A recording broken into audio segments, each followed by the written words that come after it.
Good morning and welcome to the Foster Swift Sports Talk podcast. I'm your host, Dave Russell. I'm alongside my co-host, Tony Delamonte. Today we're joined by Lupe Izzo and Erin Hagen.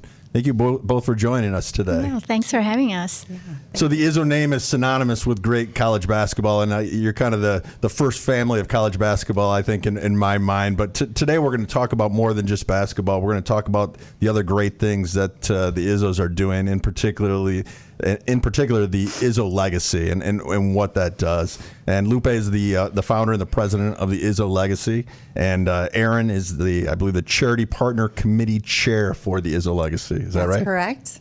Yes. So again, thank you so much for joining us. And I guess to start, how did the Izzo Legacy come to be? I know you've both been involved in a number of charities and given back to the community, but what? Well, it really was a thought as I was walking down. We have a place in Grand Haven, and Rocky was going into high school and at that time of year, that she was graduating from high school and going into college, and made me think of, okay, that's gonna go by really fast. And Stephen was right behind her, and thinking ahead about, Tom and what am I going to do personally. There's always something to do within the university. The work that we've done there is vast, and also building, the elite basketball program that we have at Michigan State. That will never end. But, my passion has always been to help the underserved, something that I grew up as a child. My dad and my mom always were going to migrant camps and helping out the underserved and helping feed people. And so that is something that I grew up with. And as I grew up, it was something that pretty much was expected within our family, that we just help others and help our community. And so that's kind of how my role has been with Tom. Not only have I helped him with recruiting and bringing in families and helping them with different areas of the university, but I've always been around to help my players and to help others, and worked around this community with the food bank. For 30 years, we always had a food drive at once a year at a basketball game, and that just was one thing that I did. But I helped serve different community charities along the way. And I chaired the United Way one year, and that really opened my eyes to many, many more charities that were doing such fabulous work. And nobody knew about them, and nobody really heard of them. If you need them, you know where they are, where to go, but nobody knew them. So as I was walking down that beach, I was thinking, what am I going to do? And that was always a thought. But when our university got into a big flux with the Nassar situation, and we lost all of our, all of our presidents, our ADs, everyone that really were established. Right. Coach a lot of leadership, yeah. Coach D'Antonio retired that year, and it was just Tom and I. Yeah. And it was an awful thing. And I think our university really stepped up and took care of it in the best possible way. And there was a lot of people that I knew that were affected by it because I am from this community.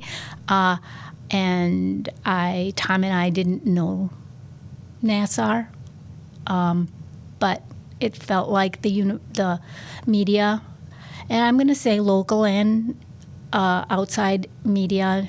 It became national, international news, and Tom was the only guy there. So he was getting bombarded about it, and every press conference was about what was happening within NASA. It had nothing to do with basketball, and he was just being targeted.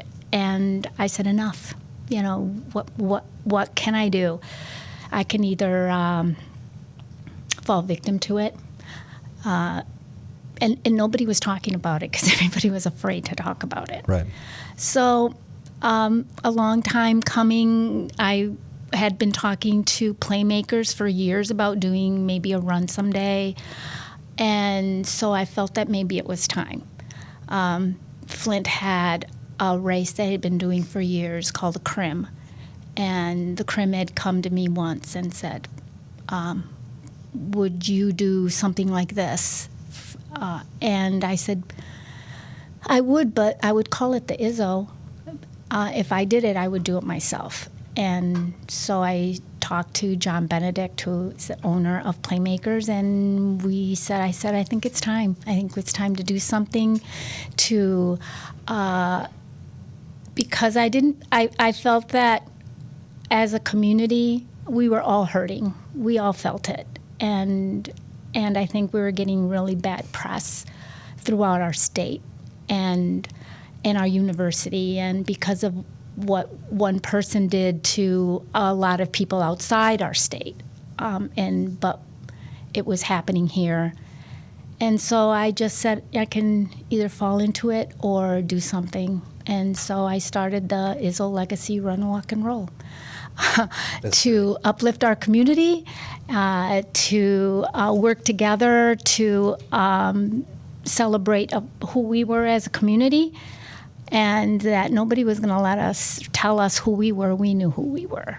And all the proceeds would go to all these charities that I maybe had started or had worked alongside with, and wanted to not only help them fund them, but to give them recognition of who they were, what they do, and how they help us in our community.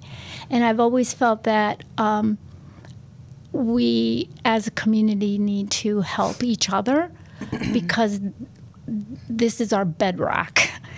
And we need to help our charities so that our community is just stronger. Yeah. You've talked about community a lot, and you guys are such a big part of this community. Can you explain just the mission of Izzo Legacy and the goals that you guys are trying to achieve? Our mission is to uplift the charities and to help them with funding, but also help them help themselves with whatever they need. We've been here so long, we know so many people, and we can pretty much get things done because we know the right people to help them. So we just don't give them funds. We make sure that they are supported. And when we choose a charity, at first I chose charities, but now there's an open enrollment, I guess, where charities know now. Last year was the first year that we did it, and we had got 50 applications of charities that are now applying to be a part of the Izzo Legacy charity partners. And Erin, she's gone a year now. It was a little bit overwhelming, and I said, don't worry, we're going to be right beside you because we're not going to, I said, we want to get this right for you, and we want to get it right for us because we are very, the reason I started it is to help the charities, but I had to build a race. And the race is up now to where it's pretty much established. And I picked a really good company to help me do it, and they're like the leaders in the state to build races. And now we are so much more focused on the charity work that we do and the organizations we pick, and we vet them. We vet them through the Community Foundation. Erin and some of our other committee members, we go to their fundraisers. We get to know their executive directors. We know what their missions are. So my mission is that I support charities that are doing their missions. And we support them by giving them money and by giving them support. That's great. You've clearly partnered with, I think, the right people. You talked about playmakers, and they do so much for the community, and it's not just, a shoe store that does races. They give back, and they give back, and they continuously give back. And so I think that's great that you're partnered with them, and obviously you have great leadership. Someone like Erin Hagen. It sounds like a lot of coordination, Erin. Yeah. So it can be. Yeah. Yeah, it is. It's a difficult process to go through. We had 52 applications, and wow. And when you say application, what does that mean? Can you walk us through what that is? Yeah. So in August, I think it was August 1st through the 15th, our application process opens. They have 2 weeks to submit a pretty lengthy application process. It's about, I want to say, like 6 pages. So it's almost like a grant type process, and then yes, we get all the applications, we send them, and they're vetted, and we have guidelines. They have to be a 501c3 for at least 5 years, and then we sit down and we just hammer it out. We have a rubric, we all kind of get to vote, and then we have some tough conversations sometimes. Yeah, it's a good process. Yeah, there's a committee that we have that help us choose so it's just not me. Right. My daughter's part of it because she is part of it's the legacy, because we also have an endowment at the Community Foundation, and we are putting money there so that money will be there forever, so that when I'm not as involved, then Raquel will be involved. And Raquel, then we've got grandchildren. We've got Isabel and Sophie now. They'll be the ones that will be giving it down the way. So Izzo Legacy doesn't mean Tom Izzo's sports legacy. It's the legacy of the Izzo name giving to our community for perpetuity. I think one of the things that a lot of people that get asked for money often they're a little cynical because of whether charities or everything's going to administrative fees and different things like that. And Erin, when you came in and you spoke to Foster Swift about giving, that was one of the things that I thought was great, was the process that you had to make sure that you were properly vetting these charities. Yeah, it is. It's pretty extensive.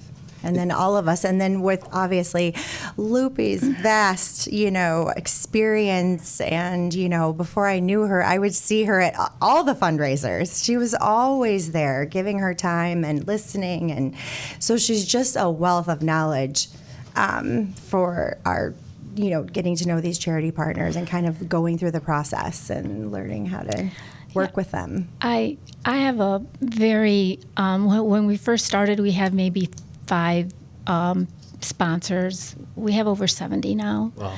And it's because people realize that we do have a vetting process. The money goes right to the mission, not to fees. And that's why I pick a charity that is at least established for 5 years, so that they have a system of running their organization. And when I come in, I want to come in and help their mission and their mission only. I want to make sure that the kids are getting tutored, or people are getting fed, older people are being taken care of, people are getting rides to go to their doctor's appointments, all the things that these organizations are doing for them in this community. I want those programs to continue. I have to imagine both of your experience now. You know the things to look for. When you talk to people who are running charities, and I have to imagine you can tell pretty quickly whether or not someone's this is an organization that you do want to partner with. Exactly. As we were driving here, Erin and I were talking a lot, and I ran my own business for 20 years before I met Tom. So I know how a business should be run, and I want to pick an organization that is stable, that is doing the good work, that is getting their own funding, that I can see. We ask for 990s in our application, so I know where their money's going to. So when we do pick them, it's because we believe in the mission and what they're doing. Lupe, obviously, basketball is a central part of your family's story, and how does the program serve as a platform for the Izzo Legacy? 100%. Like I said, I was always doing this, and it was always kind of under the surface. I would just go and do and be a part of it without. It was just me because it was in my heart to do it. I knowing now and naming a race after my husband, it's the hugest platform I can have, and I've been in the coaching business for a long time, and a lot of coaches and their families, some of them do charity work, but they lend their name.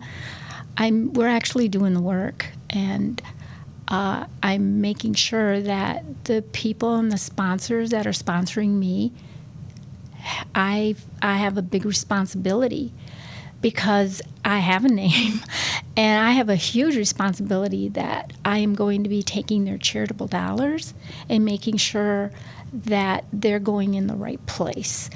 I understand your question. A lot of companies or a lot of people don't know. They would give more to charity if they knew that the money was going to the right purpose.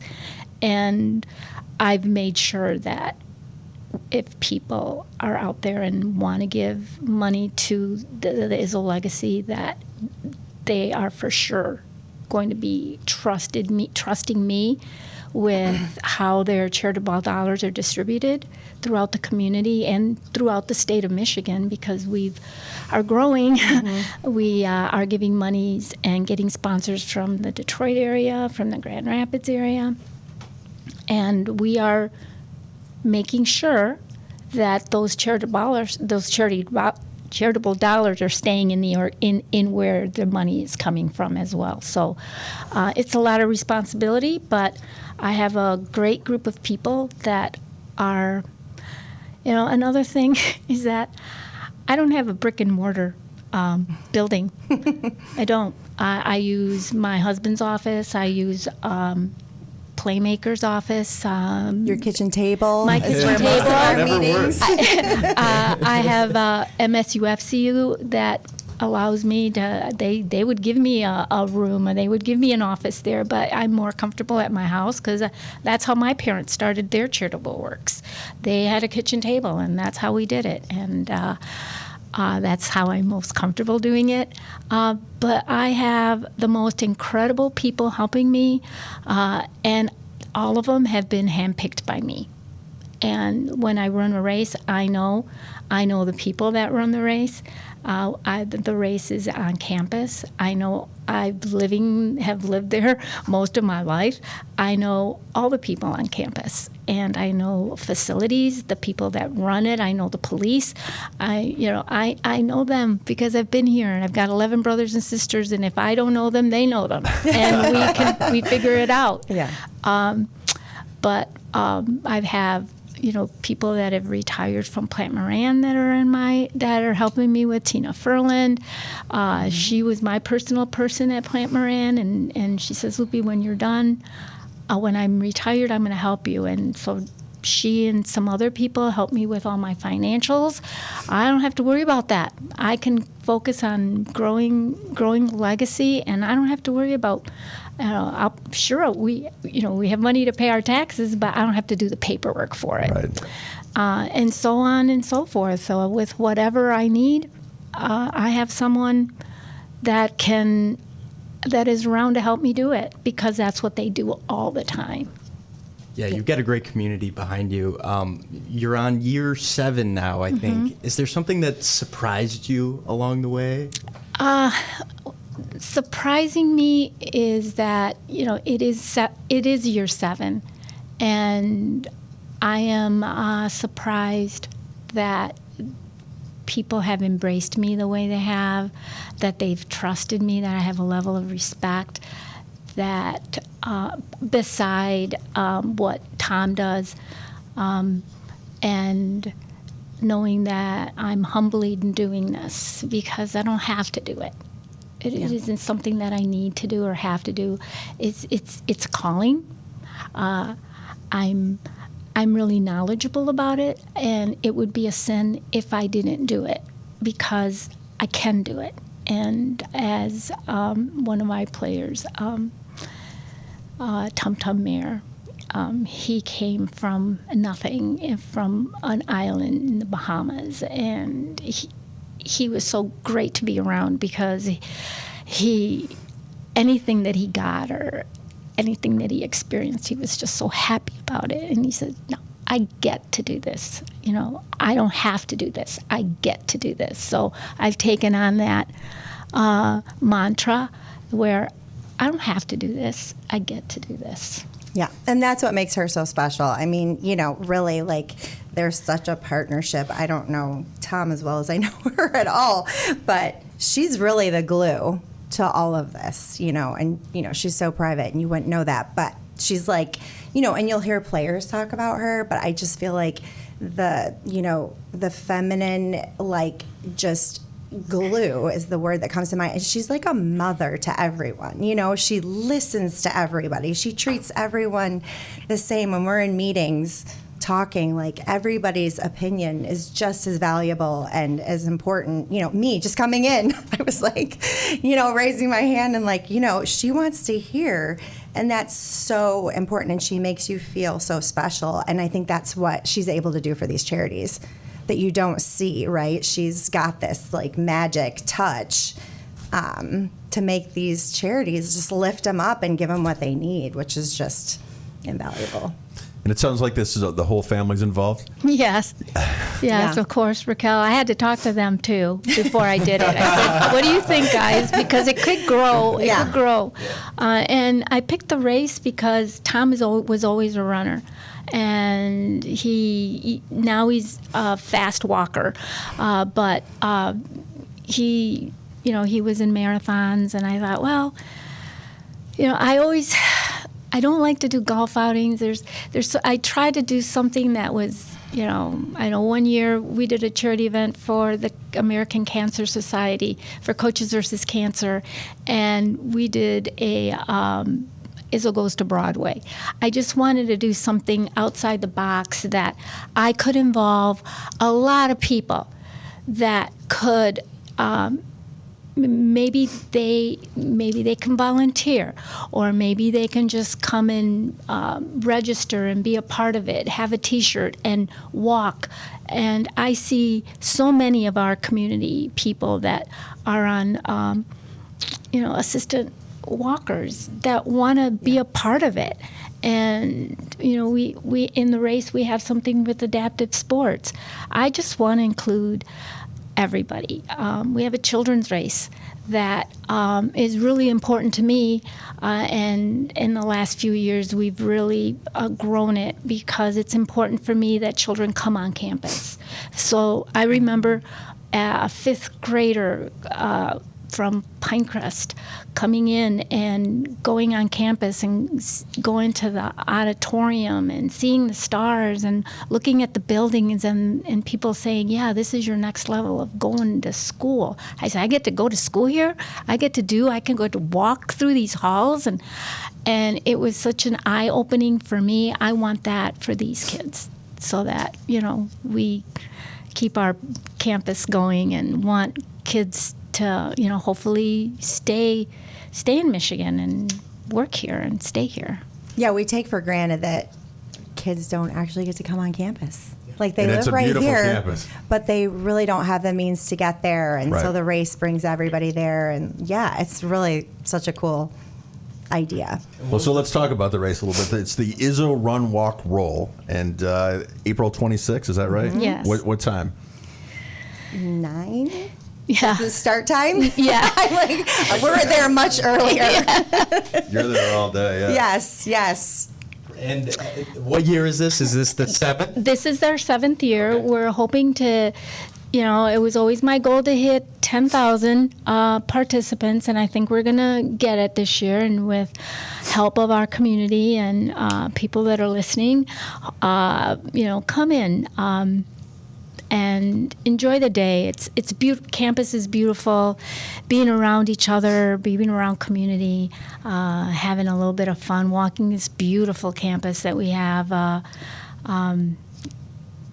Our players are always around. Get to meet some of them.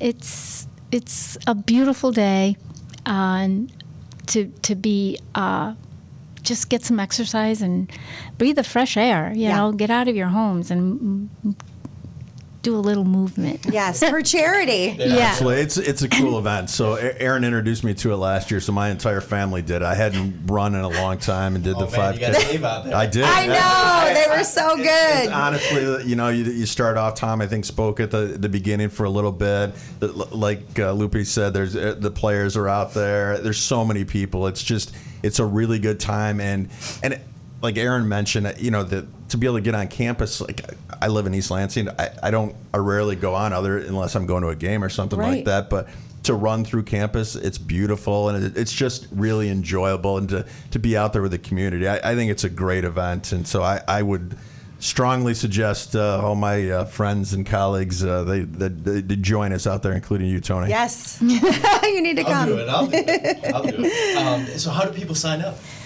Well, you go to izzorace.com, Okay. and it's through a run sign up, and you go in and you have opportunities to also visit our charity partner page, where it shows all our charities and what their missions are. We have a little videos on them, and they describe their charities as well, so you can give directly to them there. And that helps them. Yeah, or you can give to the foundation, Right, which we give out to the charities. right. So, If you happen to give to the Izzo Legacy charity, because I am a 501c3 and I'm in there also, what I do with my funds is that I take all the money that's given to me and I split them throughout all the different charities. So if my friends at the other law firms in town, and like Miller, Canfield, Dykema, Honigman, those folks, if they want to contribute, where would they do that? at the website, at the Izzo Legacy Yeah. Foundation website, or the race. Yes. Yeah. And if they want to donate more or be a sponsor Yes. to the race, there's also a link there, and our sponsorship team will reach out. Mm-hmm. Or they can call me. So you mentioned 10,000 as the goal. So what happens if you hit 10,000? What's next? Oh, well, it was always my vision that once I hit 10,000 that we would consider doing a half a marathon. And I've talked to playmakers about it, and they're excited to start planning that. So that's kind of in the works right now. So hopefully, that'll be our next thing. Yeah. So is that maybe a 2027 thing? Gosh, I hope so. I know. That feels like it. So, yeah, that would be great. That'd be really exciting. Mm-hmm. That'll bring in a whole new level of racers. And because playmakers do go to all these conferences all over the country, they've heard of the Izzo. So it's growing. So excited to have all these people come to our community to Yeah. see our, for the vision that I had, come see our community. It's a great community. Stay at our places here and be on campus. And we also invite them, all the different restaurants in town, to open up their restaurants for people with bibs that day, so that they can come in and enjoy a day of being outside campus and go into the Lansing area or the East Lansing area and hang out. Yeah. Yeah, that's great. There's nothing better than a race morning where, everyone's ready, it's 8 in the morning, maybe it's a little chilly out, but there's definitely a sense of community that comes with, having a race and getting everyone together and eating a little food afterwards as well, so that's great. You're getting me excited for the race. Well, the one thing I want to mention about the race last year that I thought was so cool, afterwards you finish and you go into Spartan Stadium, which is a cool experience in and of itself to be in there when you're on the field. But Tom and Lupe are there greeting folks, and I don't know how long you all stood. 3 hours. 3 hours we were there this time. It keeps growing. And I have to tell you, I am so impressed. I mean, you're always so accessible. You and Tom both are. I mean, we live in the same neighborhood. My kids come home and they're excited because Tom Izzo's out handing out candy for Halloween. I mean, you're just funny story actually. Abby was out Christmas caroling and So cute. so she goes out. I come home from work and she's in the kitchen with like 10 of her friends. They've got all this Christmas gear on. I'm like, what are you guys doing? She's like, well, we're going Christmas caroling. And she's a good lacrosse player, but she doesn't have a good voice. So about 15 minutes later, she texts me a picture. It's her and her friends with Tom Izzo on their staircase. Like, We invited him in. No, they did a great job. They even choreographed their caroling. It was so cute. We did invite him in.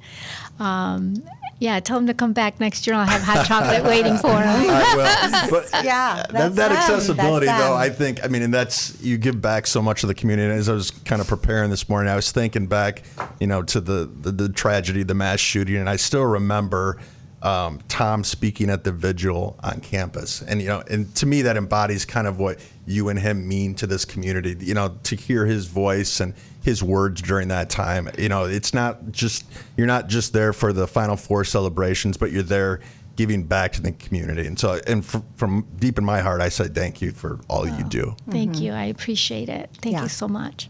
Yeah, it's inspiring, really, what they do. And because like she said, she doesn't have to. She chooses to. And it just inspires me to be better, to do more and to give back. And because I think really our community is only as good as the people in it, right? So if we let people fall behind, what does that do? It's, it's not helping any of us. We need to lift each other up, in the smallest and biggest ways that we can. Mm-hmm.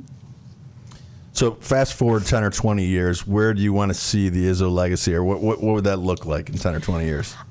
It will continue to have a race, maybe a marathon, for the race part of it. And as far as the legacy and the charitable giving, I'm hoping that we will cover the whole state of Michigan with charitable giving and help people in need. Not only from our, it grew here. It grew in our community of the Lansing, East Lansing area, the Tri-County area, and we're expanding to the Detroit and to the Flint and to Grand Rapids.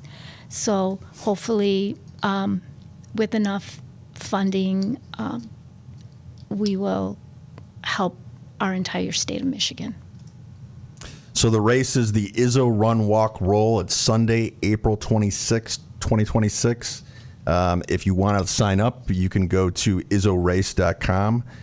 We would encourage you to do that if you can't make it that day. They'll certainly take donations or sponsorships, and I would encourage you to do that. But would love to have you out there. And we thank you both for coming today and talking to us about this. So hopefully after the event, maybe you'll come back and let us know how it goes, and we can start talking about this half marathon that sounds so exciting. Marathon, too. I love it. Yeah. Thanks for having us. Okay. Thank you so much. Yeah. Thank you.